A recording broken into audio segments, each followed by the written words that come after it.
Back once again, Trey, with another Fish Out of Water request reaction. I appreciate y'all being here with me, but you know what we're here for, the music. Let's get to it. You ever hear stories about a guy so good, even his rivals couldn't help but respect him? Larry Bird didn't just play basketball, he owned the moment. He'd tell you exactly what he was going to do, and then do it in your face. Larry Bird will tell you where he wanted to go. He'll shoot it in your face. He'll tell you, I'll give you a Christmas present. This isn't about stats. This is about impact. The kind you can feel when legends, guys who went to war on the court, talk about him like he was a myth. In this video, you're going to hear the truth. Uncut stories from the greatest to ever play, all trying to describe one man who changed the game forever. Larry Bird, trash talk stories told by NBA legend. My personal opinion on Larry Bird. If Larry Bird was playing today, he would still be the MVP of the league, and his team would still be winning championships. Now, why do I say that? Because we just watched the Joker, who is very similar to Larry Bird, take his Denver Nuggets team. Joker is similar to Larry Bird? Respectfully, Isaiah Thomas, I know you played against him and everything, but I don't think Joker and Larry Bird have no similarities. That's just me. And win the championship. That's just me, though. So if I look at these two players and if I'm saying they're similar, then Bird would probably win 2 or 3 championships in this era. In this era right now. Yeah. Best ever. Best in our era. I used to say the best in the 90s. But you played against Bird too now. Ooh, yes, why I said. Hey, talk to me about that. You played against Bird too now. That was my daddy's favorite player. I love Larry Bird. My daddy's favorite player was Larry Bird. So I tell everybody the best player is named Magic Larry Bird Johnson. But he would literally get in, like Isaiah told a story. He was like, he said, "You put this white dude on me?" He goes, "You're going to offend me like that?" And we'd be like, "What? Like, what happened?" He was like him, like he's the blackest white dude you want to see. They can get you a taxi, but then they get in the car and speak like you, and the taxi driver's like, "I was snubbed." You need friends like that. You need friends those. like that. You need those. But Larry was, when I watch it, and the difference between Larry and Luka, because somebody tried to tell me that, is Larry played defense. Larry played defense, and Larry was so smart and he never missed. I've never seen him miss. Damn. Yeah, Larry top 5 all seen time. that miss for sure. But he would. Why you gotta throw Mike under the bus like that, yo? Hassel, why you throwing Mike under the bus like that? He stopped shooting. No, he ain't stopped. He ain't gonna stop. He gonna continue. No, he ain't shot. Listen, every time I think he out of bullets, he pull out another clip. He said, I thought he was done. I'm a shooter. Shoot. One of the things we used to do was watch a lot of satellite television. Larry didn't do it, but Kevin and I, Chief, would do it. And I'd be watching these West Coast games in the middle of the night, and I'd see a great play by Magic and Jabbar, and a great play by, I don't know, Magic, were there any other teams out there on the West Coast? And I didn't know. So I'd get an idea, Riley would have a great play, and I'd write it down. I'd quickly call Larry up in the middle of the night, and it'd be 1 o'clock in the morning. And I'd dial his number, and he wouldn't even say hello when he picked it up. He'd say, "Bill, that play won't work. Now get some sleep. Get some sleep and quit bugging me. Good night." And hang it up. That was a new one. I never heard that one before. But I see it looks like it's from him either retiring or the Hall of Fame speech. I never watched that. None of those, but that's a good story. I never heard that one. Well, Kevin McHale had just broke the Celtic record. He scored 60. And he went up to Kevin and said, "You know you're not going to hold that record too long." The next game against the Atlanta Hawks, Larry Bird went out and scored 65 or something like that. I mean, just putting on a show. That's who Larry Bird walked into the All-Star game. All 9 other three-point shooting contestants were already in the locker room. He said, which one of you guys coming in second? That's a bad boy. That's a bad boy. When he can back it up. Back it up. That's right. We had a 3-point contest at the All-Star break, and Larry walks in and says, I hope all you guys in here are thinking about second place because I'm winning this. Excuse me? And he started shooting, and he just didn't miss. Getting some base. He put all of us in a room, you know, Magic, Jordan, myself, and Bird. Bird probably be the guy who walks out of the room at the end of the day. Best Larry Bird story would have been one of them. I had quite a few, but I think if I had to pick one, it would be the time I was on the floor with the great Pete Maravich, who was on our team at that time. We had Pete at the end of his career, and we had Larry in the beginning stages of his career. So Pete passes the ball to Larry, to Larry. Pete's man runs down and double teams Larry. Larry puts some fucked up shot. It goes astray. And he's got to get one. Put up to isolate him forward. And we come back to the bench, and Pete goes, Larry, you're being double teamed, man. You got to pass the ball. And Larry looked up and said, if you were any fucking good, there would be double teaming me. I was thinking in my mind, that's going to leave a mark. Wait a minute. This dude was a Hall of Famer, man. He was one of the best players ever to play the game. And Larry just insulted him. And this was cool. This was his damn teammate. This is his teammate. Nobody wants to ever take the ball out of bounds because they know they're never going to get it back. Larry Bird always took the ball out of bounds. He's going to take the ball out of bounds, and that referee comes, and the referee hands the ball to Larry to start the third. We're down 25. Larry takes the ball and pushes it back into the midsection of the referee so that he can't get away, and the referee is like startled, staggered. What's going on here? We're all right there, right in front of the Celtic bench.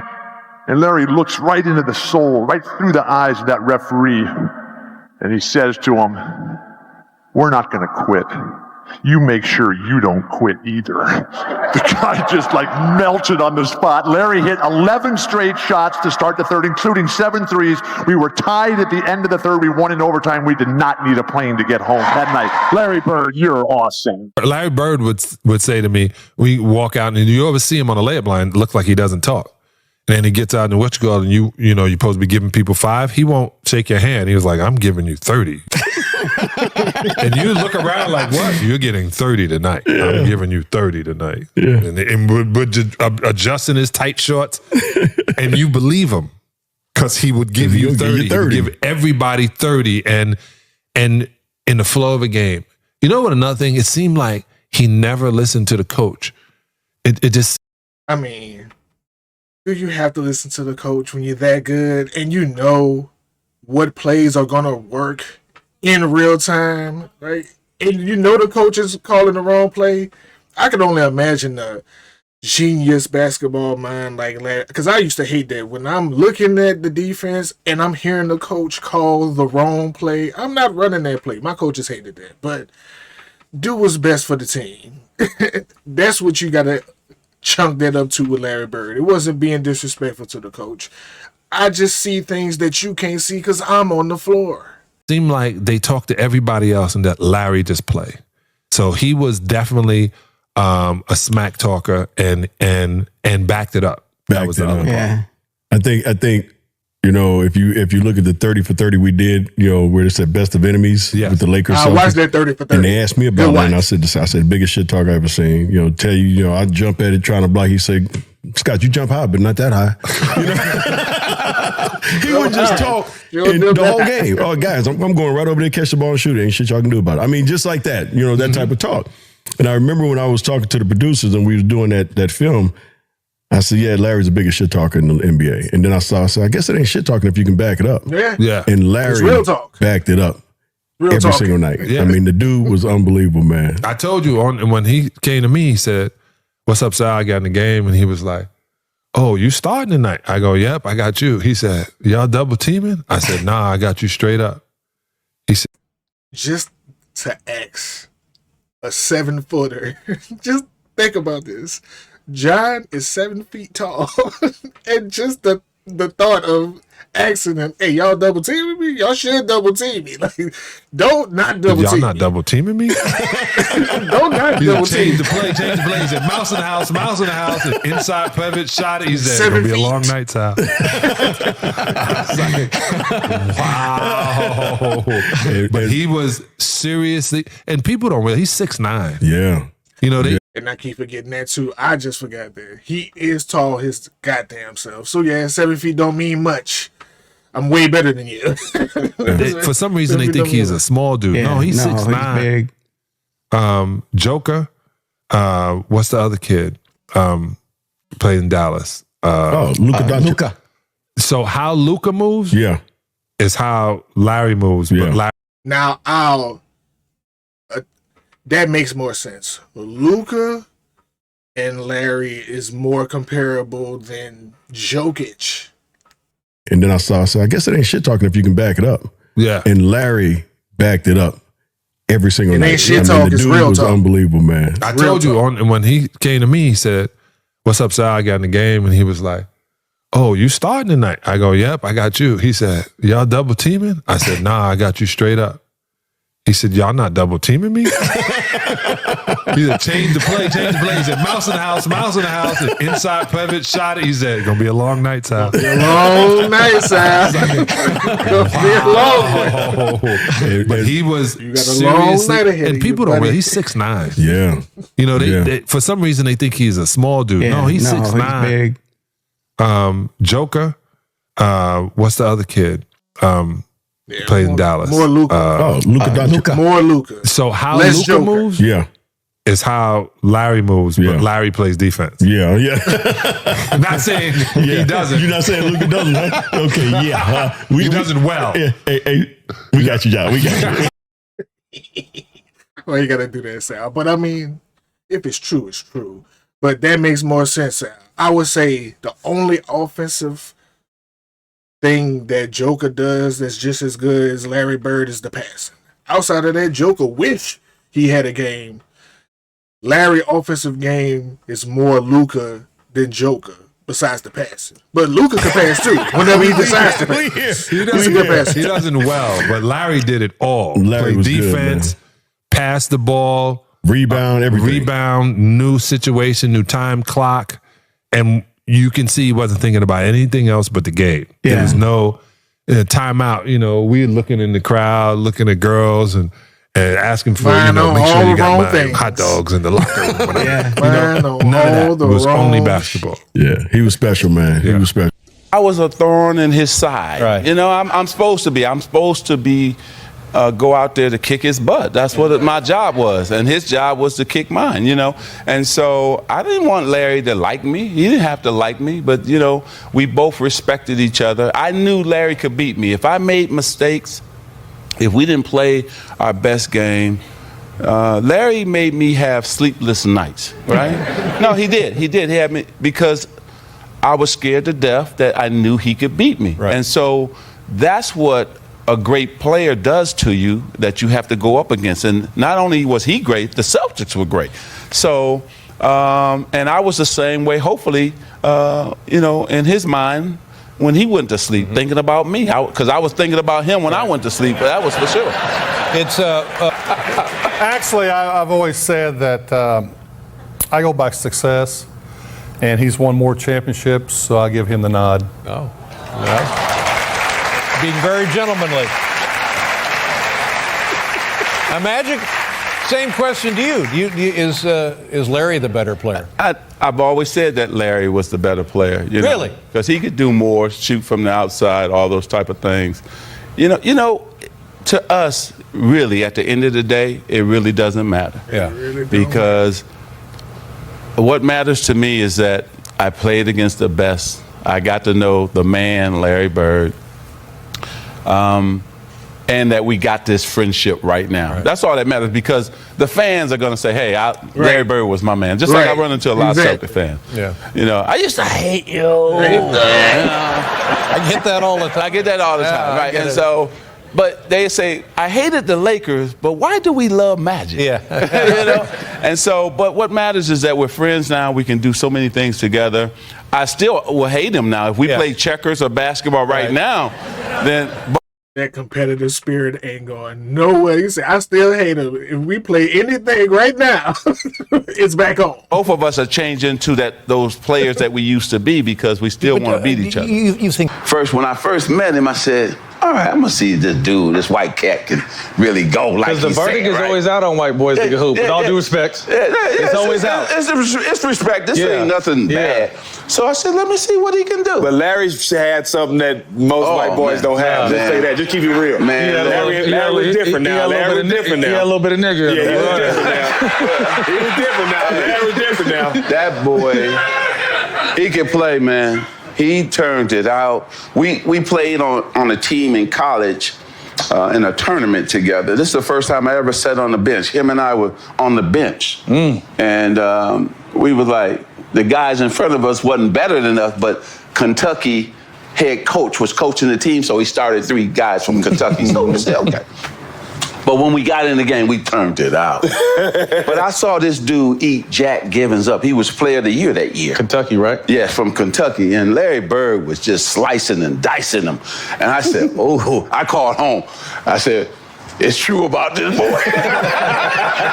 I was calling everybody, this dude can play. Yeah. Here he was out there with a quarter of black guys out there talking trash with him, and the rest of the fellas are sitting there going, hey, the boy bad, what can you say? You know, and I think what America saw in this guy was somebody who really didn't see race. Larry was the originator of getting in your face and talking trash. And then you sit there and you go, this guy up in my face talking noise. He ain't that fast, he's slow, but he knew how to aggravate you, agitate you enough to get you out of your game.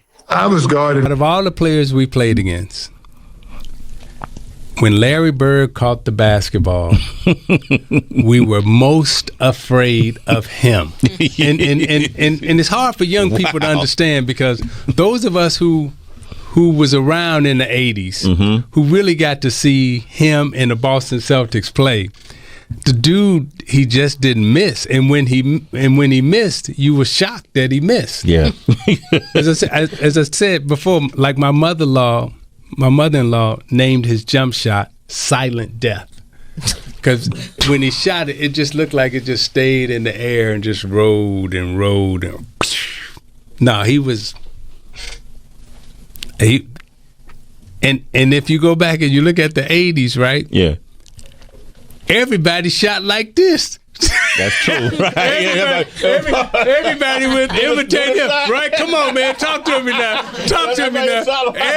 Everybody was imitating his shot just like that, right? True. You know, that's true. Nah, he was the dude. 33 and green, he was the dude. You and Larry Bird, teammates for a long time. What's your best Larry Bird story? I think the story that sums up Larry the best was back then when we flew commercial. We didn't fly private. We played in a Tuesday night game in Cleveland. And of course, we got up for the first flight out. We had a game on Wednesday night in New Jersey. Snowstorm hits Cleveland. We're at the airport at 7 a.m. Flight's canceled at 7. It's canceled at 8. It's canceled at 9. It's canceled at 10. Canceled at 11, 12. We finally leave about 1:30 or 2 in the afternoon. We fly up to New Jersey. Now the storm has kind of moved into Jersey. And the bus driver says, I can't get to the hotel, into the arena. I can only go to one place. Well, we had a game that night. We go to the arena. So we get to the arena, and we're dragging.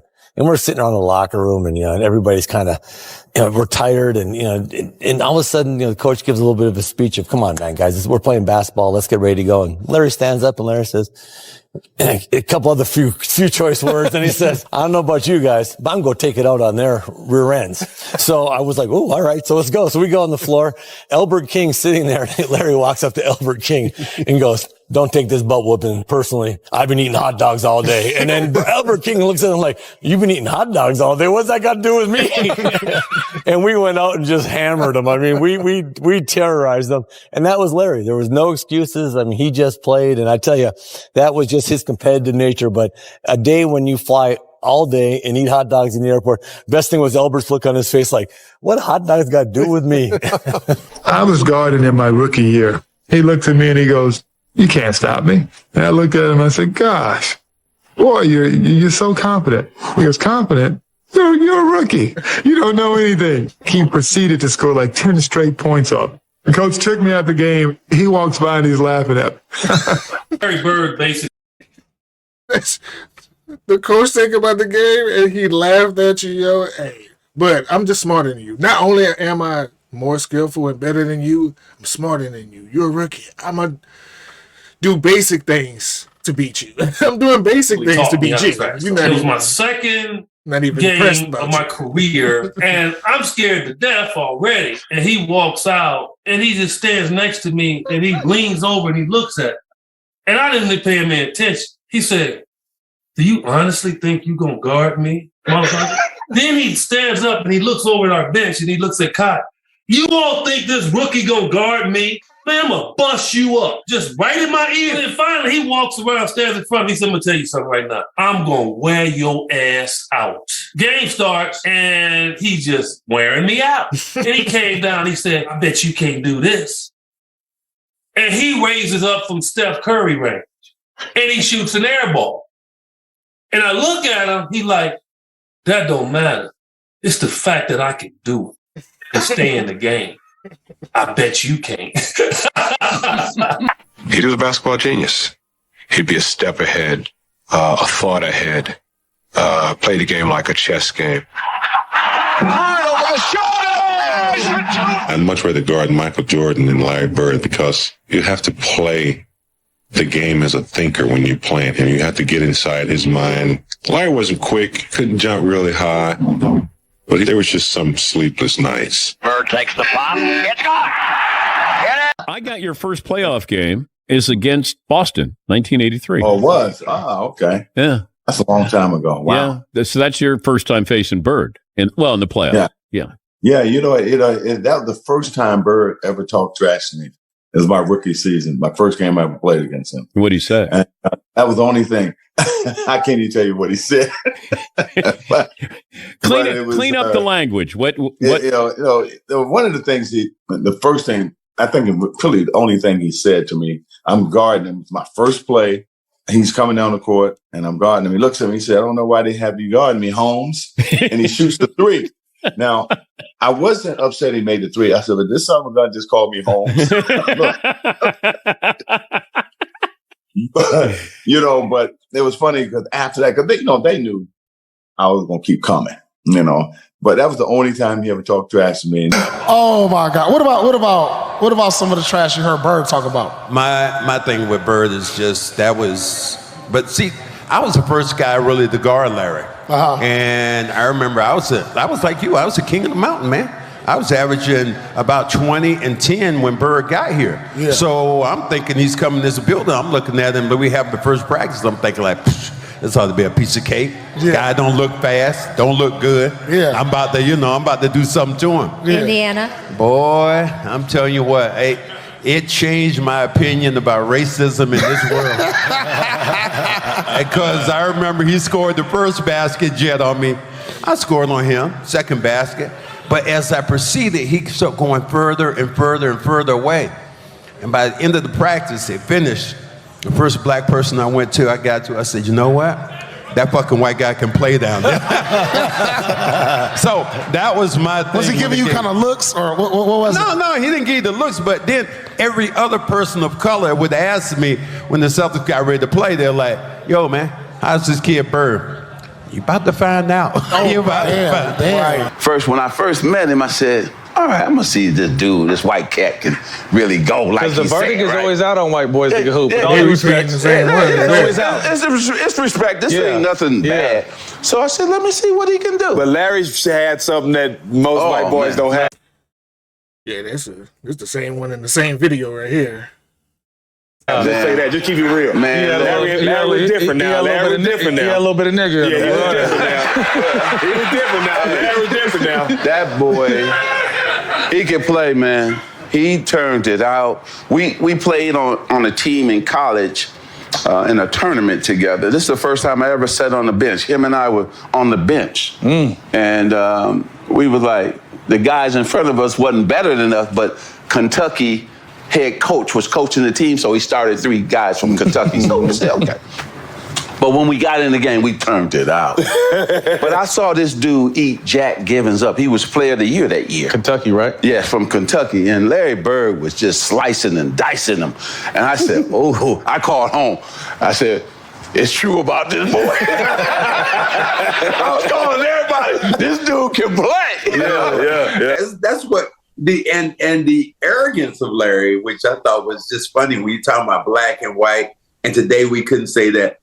Larry would be pissed off if the other team, the opposing team, put a white guy on him to guard him. They're like, are you?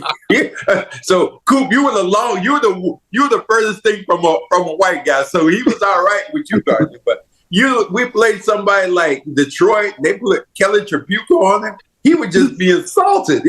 like they had said something about his mom. So it was hysterical when you think about who Larry was. They needed 3 to win it, and I got to play Larry. So I'm down in the post knowing that he's going to come off a pick. So I'm holding his jersey, and I'm doing everything I can to block his path, whatever I could do to stop him from getting the open shot. Larry Bird with a big 3-point bomb. Once the shot was airborne, I just knew it was going in. That's the nightmare that you have when you know a player like Larry Bird has an opportunity to get a shot off. I remember the time when Larry got on the roll, started shooting the ball. Every shot was going in. Goodbye, she's gone. I guess the 2-pointer was too close. When he run by the bench, he goes, that's a heat check. Just see how hot I am. All right, it runs by Frank Layden, who's the funniest guy in the league. And Frank is coaching, and Larry says to him, hey, Frank, don't you have anybody on that bench that can guard me? He goes, so nobody out here can. Frank looked down at the bench and goes, no. You know, he could come into this because I heard he was good at this. When the coach just looks down at the bench as a player, yo, you lost me, bro. I don't care if I can't guard him. You supposed to act like I can. But I guess it don't. I guess he like, look, I'm not gonna sit here and play confident with y'all. Y'all suck. Biggest and best trash talker. I don't think anybody talks shit to you. But Scotty, who would you like? Who are the ones that, whether they were good at it or not, like who are the ones that were just gibber gabber the whole time? In my era, probably was Larry Bird. You know, he would talk trash and do something tricky, or you know him. Hey man, that dude can score the basketball. Y'all go check the record books. He probably got about 10,000 of them on me. He was tough. Oh, he was tough. Larry knew I was going to be coming ready to take a lot of shots tonight and get a lot of minutes because Casey had to play me. It was either me or Greg.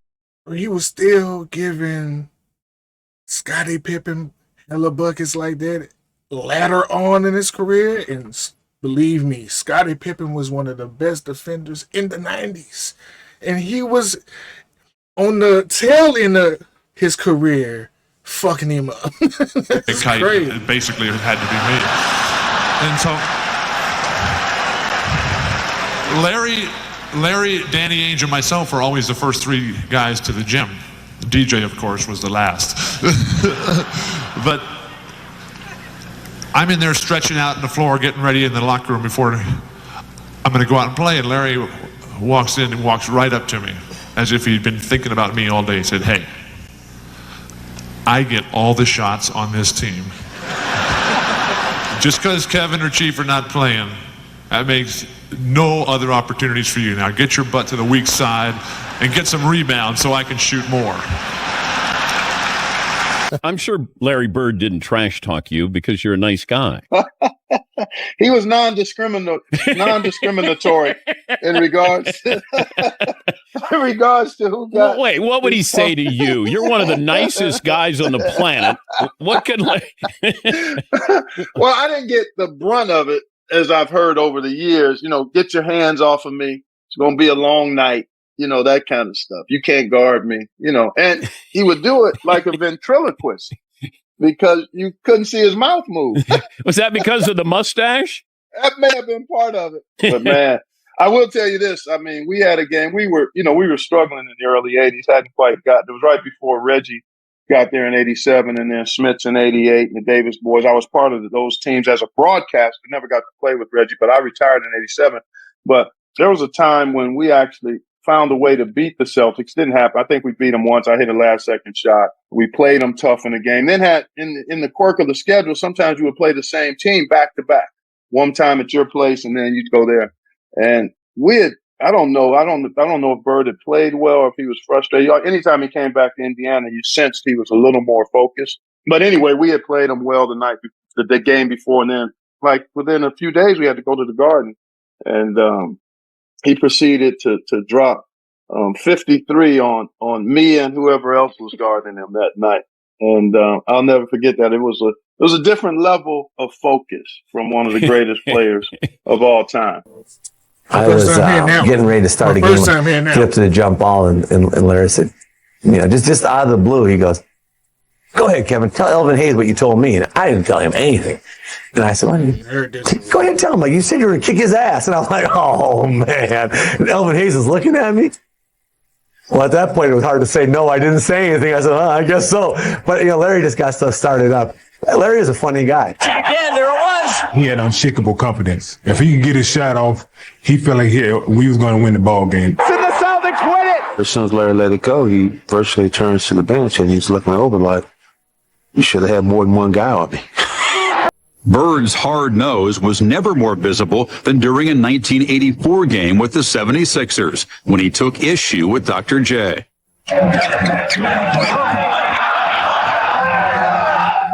Larry was complaining to the refs, and I was complaining to the refs. And the next time down the court, he got in my face. I was up 38-6.